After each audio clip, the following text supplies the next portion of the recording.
ба? Оның алдында оппозиция жүргенде мен бір үндеу жасадым ба? Халық менде ақша жоқ деп. Жоқ, мен газетті құрдым, телевидениеде құрдым, партияда қаржыладым, халыққа көмек беріп жүрдім. Жыл сайын 15 миллион доллар жаңа не благотворительность дейді ғой, сондай көмек беріп жүрдім. Қайырымдылыққа шығарып отыр. Иә, ондай уақыт болды ғой. Мен ақшам болғанда, мына билікті бір жылдың арасында құлатады едім, шынды айтқанда. Оны қалай жасайтын едім?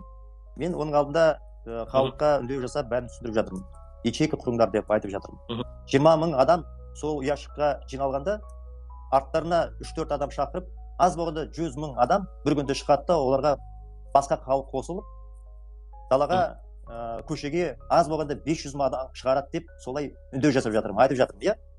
Сол жұмысты жасауға біраз қаржы керек.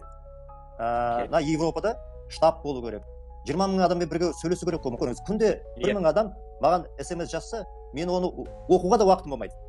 Көрдіңіз ба? Сол 20 мың адаммен жұмыс жасау керек. Қалай Қазақстанның ішінде жұмыс жасауға болмайды? Оларға қай жерде отыратын, мысалы, офис ашса, квартира ашса, келеді де жауап тастайды, түрмеге отырғызып қояды. Сонымен бізде олардың да биліктің қолы жетпейтін жері болу керек.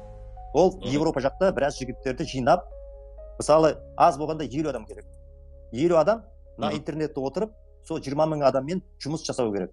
Оған қаржы керек. Сол 50 адамды бір жерге жинап, квартира арендаға алып, содан кейін канал ашу керек, видео. Оған контент екі тілде, қазақ, орыс тілінде контент жасау керек. Содан кейін танымды адам видеоға шығып, бәрін түсіндіру керек. Неге біз халық жиналып, мына билікті құлатуымыз керек? Оны түсіндіру керек. Дұрыс па? Программа жазу керек. Аз болғанда 100 адам на Европада тұру керек. Оларға квартираға тауып, телевизионный канал ашып, болды ғой анда канал К+. Болды ғой. Енді түсінікті, шығын шықпай кірмейді, шығын көп болады, революция жасау үшін. Сонда сіздің сұрағыңызға жауабын айтып жатырмын. Менде қолымда қаржы болғанда, мен революция ешкімнен ақшаны сұрамай жасайтын едім. Қазір жағдай басқа болып жатыр. Келтірмей-ақ баяғыда билікті алатын едім дейсіз ғой. Иә, солай.